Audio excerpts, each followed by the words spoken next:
Первая тема обсуждения – развитие вольной борьбы в регионе. По словам главного тренера сборной Ингушетии Султана Батырова, совмещая тренировки и учебу, строить профессиональную спортивную карьеру молодым ребятам трудно. Многие уходят из школы, закончив 9 классов, не хотят сдавать ЕГЭ, а ведь именно этот возраст считается наиболее подъемным для молодого спортсмена. Мы должны как раз на нем сидеть, на нем работать.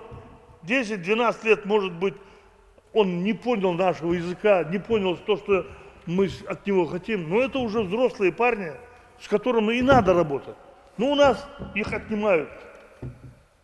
Из школы уходишь. Ковикях вам воз.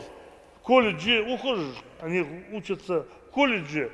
Ибрагим делал свободное посещение, и они приходят на тренировки. Приходят на тренировки. Но массу. Больше нет. Остальные все пацаны разбежались.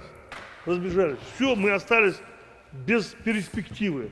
Также не могли обойти стороной финансовую составляющую. Долгое время Министерство спорта и Федерация борьбы не могли выстроить четкую схему развития этого направления. У многих детей просто не было денег на выездные соревнования. Только за 2021 Ингушетия завоевала юношеские медали России, Европы и мира, а также множество других международных турниров и соревнований. Это лишний раз подтверждает работу, которую проделывают Министерство спорта и Федерация борьбы, тренерские штабы разных населенных пунктов, которые успешно подготавливают молодежь к соперничеству за пределами Ингушетии. К слову, сегодняшний семинар рассчитан именно на тренеров. Более опытные могут передать знания и методики молодым специалистам.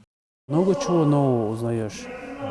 Все это по-любому не охватишь, это по-любому.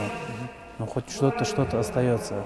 Вот 7 раз вот на семинарах был, где-то там по 10% что-то укладывается и потихоньку набираешь это все. После проведенной в ходе семинара дискуссий запланирован мастер-класс, на котором продемонстрируют новые захваты и броски с детальным разбором. Мы планируем вот такие семинары проводить, может быть, не каждый месяц, но хотя бы через месяц.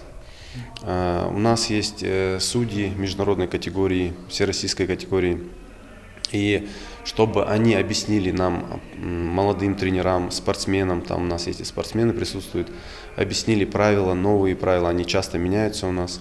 Вот наши старшие тренера, заслуженные тренера, чтобы они методику тренировок, подготовку, в общем, полностью, чтобы они поделились своим опытом с молодыми.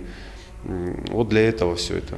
Сегодняшний семинар – это прежде всего полезный опыт, который позволит увеличить достигнутые результаты. А требования у наших специалистов самые высокие. Впереди межрегиональное первенство по вольной борьбе среди юношей и юниоров. Идрис Ижиев, Рамзан Зурабов, Новости 24.